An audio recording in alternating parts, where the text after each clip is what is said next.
My name is Emma, and the love of my life is Oliver. We've been friends for almost 7 years and in love for over 4. Oliver is my dream partner. He's attractive and financially stable, with a good income from his job. He's been a dedicated worker since the age of 15 and has no regrets. He's a real man who enjoys working hard to provide for a family. He grew up by the sea, while I'm from the capital. We got married 2 years after meeting, just 1 month after our first love. At the age of 19, my parents were supportive, but his family wasn't thrilled with our arrangement. They accused me of tricking him into marriage, even though I was a virgin and had no children. It's hard to understand how they could see it as a trap. I worked hard too, starting as a receptionist at a hotel when I was 17. On the other hand, Oliver had been in relationships, maybe 2, but he only admits to 1. So, it's a mystery why they blamed me for anything, despite the initial differences and some early animosity. They eventually accepted me as family, and we all found happiness and trust in each other's company. We've been in love and married for nearly 4 years, and we were very happy. I love cooking and cleaning for him and am eager to fulfill any of his wishes in our intimate moments. I never refuse, and we both find happiness in each other. He is my ultimate desire in every way, and I wouldn't ask for anything more right now. However, this is where complications come into play. I've been working at the hotel with a man named Doran since the very beginning. Doran, who is 32 years old, handles maintenance and janitorial duties for the hotel. Let me make this crystal clear, I have no romantic desires or attractions towards Doran. Doran is simply a kind-hearted person who is going through a difficult time. He has a wife who cheated on him and took his son. A paternity test revealed that the son is not his biologically, exposing the affair and implicating another man as the father. Doran, who is not only my friend but also beloved by all of our colleagues at the hotel, was in deep despair after this heartbreaking episode. He didn't want to go on with his life and even took days off from work, something he had never missed in 13 years at the hotel. I was extremely worried about my friend. In order to boost his confidence, I started talking to him at work and insisted that we have lunch together. We usually have lunch with other co-workers every day in the break room or outside at tables, enjoying the fresh air and sunlight.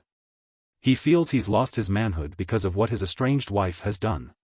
He believes that no woman will ever want him again, which causes him immense pain. I told Doran that this isn't true at all. I firmly believe that any woman would be lucky to have him as a partner. He is kind, gentle, a good provider, and a loving father to his son. I'll talk more about that part of the story later. But talking with Doran over the past few weeks has given me an idea. I thought I could help him regain his sense of masculinity and, at the same time, explore a relationship with another man, something I had never done except with my beloved Oliver. This would help me resolve this lingering question in my mind. I then planned when I would approach Oliver with my solution and get his approval. After cooking dinner and cleaning up, I sat down with Oliver for our discussion. I shared my thoughts and suggestions, and his reaction was to burst out laughing and give me a crazy, incredulous smile. He thought I was joking. I assured him that I was serious and explained why I thought this could be an ideal solution for both Doran and myself. I emphasized that he had nothing to worry about regarding Doran because I had no desire or attraction to him. Oliver became quite upset and stormed out. He slammed the bedroom door but didn't lock it, and I knew what that meant. I took off all my clothes and entered. He can never resist me, just as I can never resist him, even after 4 long years. I gave him everything he loves, and we fell asleep together in love and happiness as we always do. I waited a day before I made my proposal to Oliver again. I asked him if he had thought about it and if he'd give his blessing. He firmly stated that he would not and warned that if I went through with it, he would file for divorce and would have no further communication or kindness. I acknowledged his stance with an "okay" and sat next to him to watch a movie. Eventually, I offered him a treat, and we spent the night together on the couch, still deeply in love with each other. During this time, I noticed that Oliver was distant and preoccupied with something other than our intimate moments or the delicious meals I prepared. He would often be on the phone outside our apartment or in a hushed tone in the guest room. My suspicions were aroused, but there was nothing I could do. Days passed, and it was now Sunday. After attending religious services, Oliver planned to drive to the lake for a 4-day trip with his family. They had an annual tradition of fishing. I understood that he needed his male, bonding time to regain his masculine qualities and strength. Before his trip, I brought up my suggestion again. Oliver seemed frustrated but replied, "Emma, you're an adult, and I can't force you to be with someone else. I can't stop you." I expressed my feelings about it, hugged and kissed him, and thanked him for his understanding. But he looked at me strangely before he got into his car and drove away. He advised me to remember what he had said. I expressed my love for him and continued to send loving messages and texts that night. The next day, I met Doran for lunch and shared my proposal. He was completely surprised and hadn't expected it at all. He initially refused, stating that he couldn't be in a relationship with a married woman. I explained that my husband didn't agree but allowed it, and that it was just a way to help him. Doran pondered my proposal all Monday night. When we met on Tuesday, he couldn't sleep. He agreed on the condition that both my husband and I were comfortable with it, emphasizing that there would be no emotional involvement, just the physical act. I assured him that I had no desire for him. He was a nice man, but not someone I found attractive in any way. So, I went to Doran's on Tuesday night. It was a cozy little house, and we had the encounter. There was no kissing or intimate gestures, just some physical contact in the act itself. It seemed to satisfy Doran quickly, but for me, it was to put an end to my curiosity. It wasn't a memorable experience and held no meaning for me other than checking off a box. I sent a text message to my beloved Oliver to let him know that it was over. I assured him that Doran's self-esteem had been boosted, and that I had found the answer to my question. I emphasized that I would never be with another man, only him, my dear Oliver. It's important to understand that this was a purely physical encounter with the use of protection, without any emotional connection or love, unlike the intimate moments I share with Oliver. I chose to text Oliver because I was worried about his reaction, and he didn't respond that night. I spent a sleepless night filled with worry.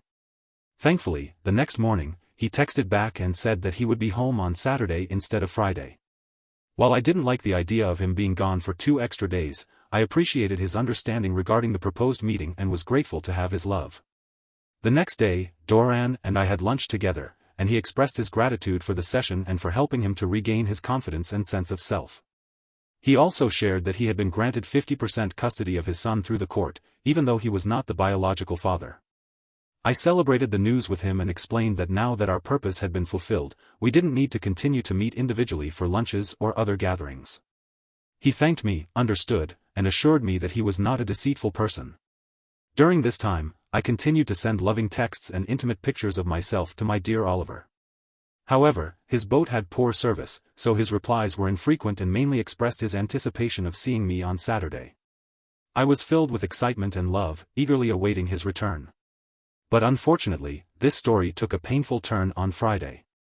After a long day of work and shopping for Oliver's favorite foods, I returned home to a shocking sight. My apartment was empty, and on the counter were divorce papers, accompanied by a note. The note said, "I thank you and wish you good luck and success with Doran." It was signed by my beloved husband Oliver. I was overwhelmed with tears, disbelief, and the knowledge that this decision was not his own but influenced by his family's disapproval of me, something Oliver would never do willingly. He had taken all the furniture, silverware, cups, glasses, and linens, leaving only a single set. Our king-size bed was replaced with a small twin bed, apparently from his childhood. He left me with a small TV and a chair and took all the kitchen appliances, leaving me with only a saucepan and a frying pan. He even left me with paper plates, plastic utensils, paper cups, and basic toilet paper and paper towels. My only possessions left were my clothes, toiletries, and makeup. I tried to call Oliver, but I discovered that he had blocked my number. When I contacted his mother and sister, I found that they had blocked me as well. This was also the case with his father and brother. It turned out that Oliver had been working with a lawyer during the times when he was away or in the spare room. He had started this process shortly after I made my suggestion, which felt like a betrayal. I can't believe it. What's happening? The divorce agreement instructed me to conduct all correspondence and conversations through the attorney with no direct contact with my husband. This brought me to tears. At the end of the day, I decided to call the attorney to understand what was happening and how I was going to survive. I explained that I could not afford to pay for this apartment on my own. The lawyer informed me that Oliver had paid the lease payment including basic utilities for the remaining 3 months of our lease, but I would have to pay for video service, internet, and cell phone on my own. The lawyer also mentioned that when the lease ended, Oliver had terminated it. If I wanted to stay, I would have to renew it with the landlord. I wonder how I can manage to stay when I can barely afford it. Is this how a man treats the love of his life and a woman who has given him everything, from sex to cooking, cleaning, and running errands? Oliver always had to ask, and he always got what he wanted. Now, I'm on the edge. I couldn't sleep that night, and the next day, I decided to visit Oliver at his workplace. I was informed that he had transferred to a job on the coast and had specifically asked to work in that area. He's a skilled concrete worker, one of the best, especially for someone so young. I asked the foreman to let him know that I was there and that I loved him, and he said he would. I'm overwhelmed with grief. It's truly unbearable, like experiencing death and loss. I confided in a friend and co-worker about everything, and she couldn't believe my actions. She was the one who first suggested the idea. When I asked her about it, she said, I mentioned it, but I never thought you'd actually go through with it. It was just crazy girl talk. The next day, I took the bus to the seaport. Since I don't drive, I went to my in-law's house. Although I wasn't welcomed, they let me in and prepared a meal and coffee for me. I explained the misunderstanding and how I loved Oliver deeply and forever. They were kind, but Oliver's mother told me that he did not want to see me again and would be glad if I never contacted him. I expressed my inability to do that because he is my whole world. Oliver worked 100 kilometers away, and his family didn't want me to stay with them, so I had to take the bus back to my empty apartment. I cried the whole way home and cried all night. I was so distraught that I even had to take some time off from work. I spent the next day trying to collect myself. I need your help with my question: how can I regain my husband's love and mend this misunderstanding? Please, I'm not looking for judgment or criticism, as I've gotten plenty of that in a previous post without any helpful suggestions or actions. All I'm looking for are practical steps to win back my husband, the love of my life, because I can't continue like this. Your help is greatly appreciated. Update 1. Let me address some questions from this group. Yes, I believe in God and the sanctity of marriage. No, I have not been unfaithful to my loving husband, and I would never engage in such behavior. How dare anyone be so bold as to even suggest that? Yes, I consider myself a good girl. Can you name any 24-year-old women who have been with only one man and had only one other physical encounter, using protection? I can answer that. None, unless they're nuns. No, I have no intention of having any kind of relationship with Doran beyond being colleagues. There's no attraction or desire there. What I did for him came from the kindness of my heart. I'm proud to have helped him, and it's ultimately up to God to judge me, not any of you. No, I will never be with another man in the future. Maybe you should ask these questions to your own significant other. Why not? Because you don't want to hear the truth? No, I have not belittled or disrespected Oliver. You don't know my husband, so you can't judge his manhood. I know he's more of a man than anyone here. No, I haven't told my parents or other family members yet, but I'm confident they would be proud of their daughter for doing what's right and selflessly helping people. No, I have no interest in having physical encounters with any other individuals in this group. You seem to have a rather bitter attitude. Update 2, well, I have another update. It's a rather unfortunate situation. It's been a whole month since I've been without my husband, and I feel completely empty and heartbroken. I've made every effort to contact him, but there's been no response. I've even resorted to calling him from other people's phones and leaving heartfelt messages, but it seems he's screening his calls and hasn't returned any of them, even though I poured my heart out to him. I went so far as to have Doran call Oliver and leave him a message thanking him for his act of kindness and how it saved Doran from a life of misery. Doran told Oliver that he considered him a great man and would be forever indebted to him for his actions, emphasizing that there is no romantic interest between me and him. We're just colleagues, Doran said. Oliver hasn't responded to any of this. I've decided to tell my parents and my brother about my divorce, but their reaction was far from what I expected. They are very angry with me and can't see the good deed I did, focusing only on the perceived infidelity. No matter how much I try to convince them that it wasn't cheating but a selfless act, they remain unconvinced and express disgust with me. They've even suggested that I go to confession every day for the next year. I believe that in the end, it's up to God to judge me, not the people on this earth, including my own family. Okay, I wasn't going to return to this tedious post, but some kind-hearted people have asked for an update, so here it is. I really wish I could block all these bitter individuals in the comments. Anyway, let me fill you in on my current situation. I'm now living in our shared house because my lease expired and I don't have the financial means to afford rent elsewhere. It's a decent place, but it's only a temporary solution. I could have stayed with my parents, but I chose not to because they don't understand my point of view. As for the divorce, it's official now. It may be the fastest divorce in the history of our country, which seems like my misfortune. But at least I have faith in God to support me. The judge seemed quite traditional and didn't seem to have much regard for women in today's world. He saw my proposal as nothing more than cheating and disregarded the fact that I had helped Doran get his life back.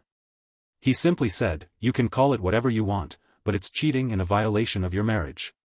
I tried to explain that my husband had given me permission, but when he asked my husband and his attorney, they both denied it and said, "No, Your Honor. He did not give permission. He said, you're a grown woman, and I can't stop you," but he then added that he had previously warned Emma that he would divorce her if she went through with it. With that, the judge turned to me, and I consulted with my legal representative, who confirmed that yes, Oliver had told me this. The judge went on to ask, "So why did you go through with your affair knowing this?" My legal representative and I were stunned and didn't answer the judge. Then he said we didn't have to answer because it was irrelevant to the outcome. He then granted Oliver the divorce, officially ending our marriage. As part of the judgment, he awarded me the equivalent of $6,000 to $7,000, which Oliver had to pay within 90 days. Can you believe it? $6,000 for 4 years of various forms of intimacy, cooking, cleaning, running errands, and taking care of this man when he was sick. If I had been paid for these jobs instead, it would have been over $200,000. Do I think I should have received $200,000 from Oliver? No, but I do think I got far too little. Only $6,000.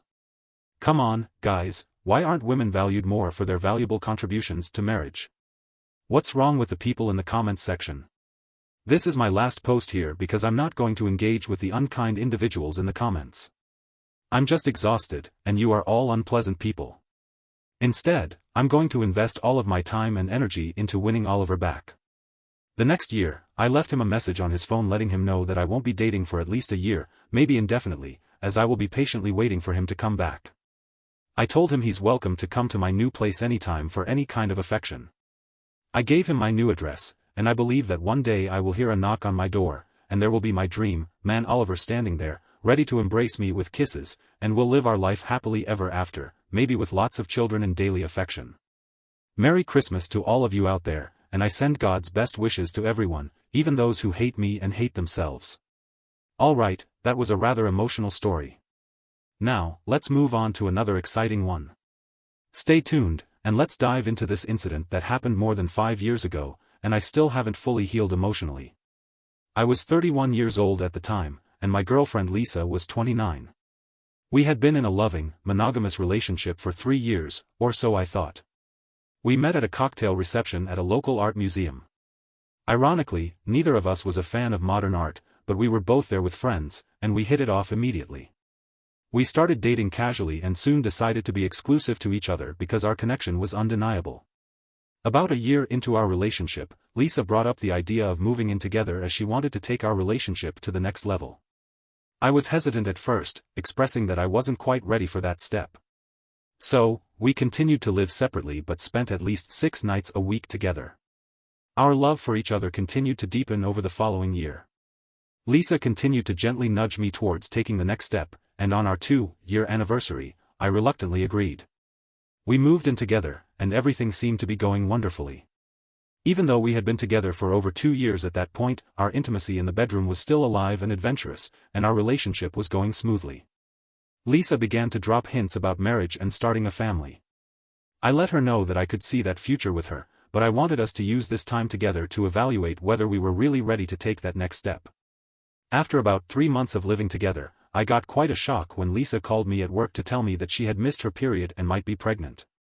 This surprised me since she had been on birth control pills, but she assured me that she hadn't missed a single dose. So, I attributed it to the small chance of contraceptive failure, which is about 9%. After ending the call with Lisa, I went through a whirlwind of emotions ranging from fear to excitement. But the more I thought about it, the more joy I felt at the idea of becoming a father. As I drove home that night, I was overjoyed. When I got home, I hugged and kissed Lisa to express my excitement, which made her equally happy. As the weeks passed, Lisa began to inquire about setting a wedding date. I told her that I wasn't ready at the moment but suggested that we consider it after the baby's arrival. She understood, but she continued to bring up the subject several times a week, emphasizing how much she wanted to be my wife and spend her life with me. Over the next few months, we dedicated our time to preparing for our child. We transformed our spare bedroom into a first-class nursery. I spared no expense on the furniture and furnishings to ensure that we were fully prepared for our impending arrival. Our lives went so smoothly that during Lisa's 7th month of pregnancy, I took the opportunity to propose with a heartfelt speech, getting down on one knee. Lisa joyfully exclaimed, "Yes, yes, yes, I will marry you, John." We were both overjoyed.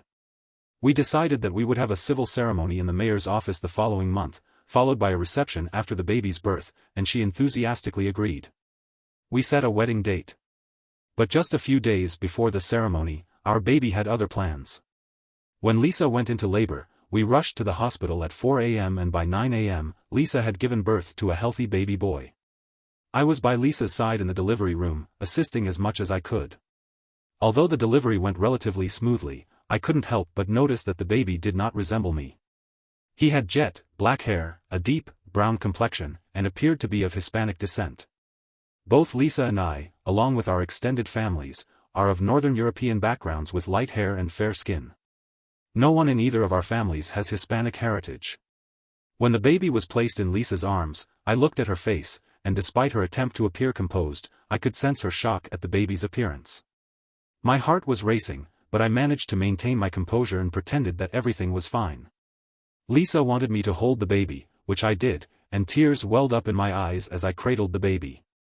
I felt an overwhelming sadness because I knew he wasn't biologically mine. Despite my emotions, I handed him back to Lisa and mentioned that I was going to tell our parents the exciting news. I went out to the waiting room and shared the news with them, and they all went to see Lisa and the baby. While I explained that I had to take a short walk to calm my nerves after all the excitement, I made my way over to a small park area beside a path that wound through the hospital grounds. There, I completely fell apart. Bathed in tears, my world seemed to have crumbled all around me. I knew that on this day, I was about to lose both my future wife and the baby I had longed for so deeply. I spent about 30 minutes weeping my heart out. Then, my phone rang. It was my mother. She inquired about my well-being, and I gave a subdued reply. She then said, "Son, I understand why you left." I confided in her, "The baby is not mine." Her comforting response was, "I know, son, and I'll stand by you, no matter what decision you make." With that reassurance, I managed to regain my composure. I went to the restroom to freshen up.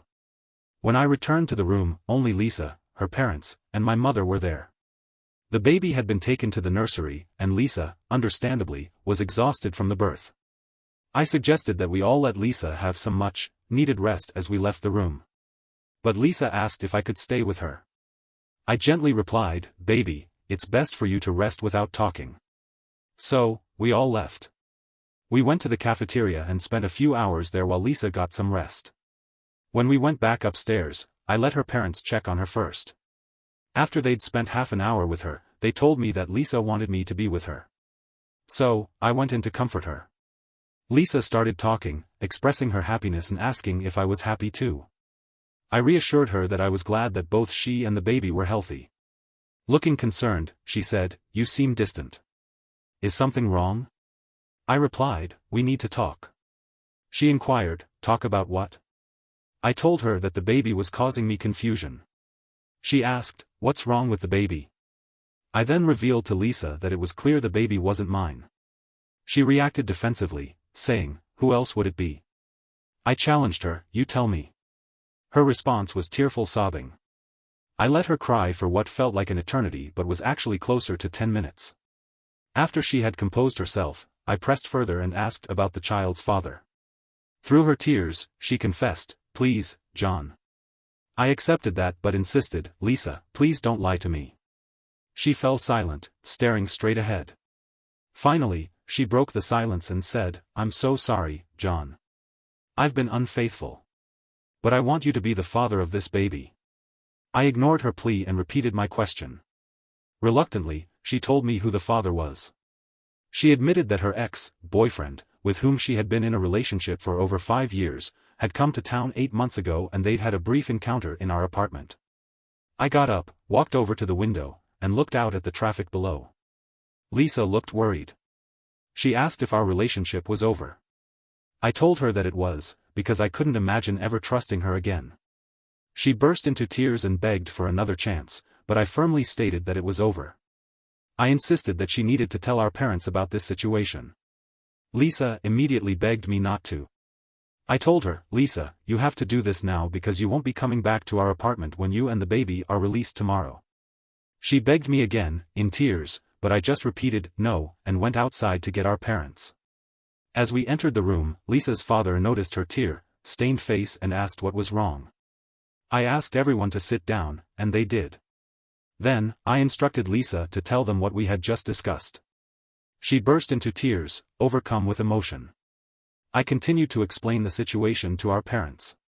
All 3 of them began to cry along with Lisa's parents, who were crying uncontrollably. I told Lisa's parents that when she was discharged from the hospital the next day, she would go home with them, and that I would move all her personal belongings and the nursery we had prepared. During this conversation, Lisa continued to cry uncontrollably. Then, I turned to my mother and said, Mom. In response, Lisa cried out, John. Please don't leave me, I love you and I'm so sorry.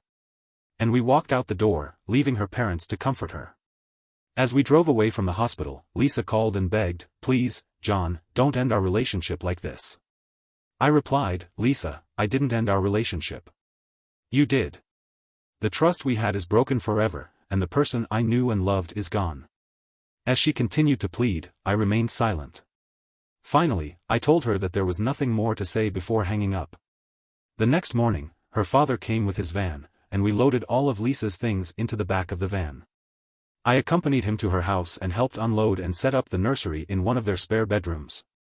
I was devastated. Lisa's mother asked if there was any way I could reconsider and give her daughter another chance. I politely explained that it was not possible because I could never trust Lisa again, and I could never bring myself to love the child that had been conceived by another man. Lisa's father drove me home, where I spent the next day crying my eyes out. Over the course of the next week, Lisa called relentlessly, making over 100 phone calls and sending numerous texts, professing her love and asking for another chance. At first, she said she understood my reluctance to marry her and become a father to her child. Instead, she suggested that we continue to date as we were before. I decided not to respond, and eventually, the messages stopped. This was undoubtedly the most challenging period of my life. Although I have no intention of being a part of Lisa's or her son's life, I do sometimes entertain the thought of meeting him for a beer when he turns 21 and expressing my gratitude for his early existence, which prevented me from marrying his mother and further complicating my life. My parting advice to any men out there is to consider getting a paternity test with every pregnancy. In the long run, it can save you a lot of wasted time and heartache.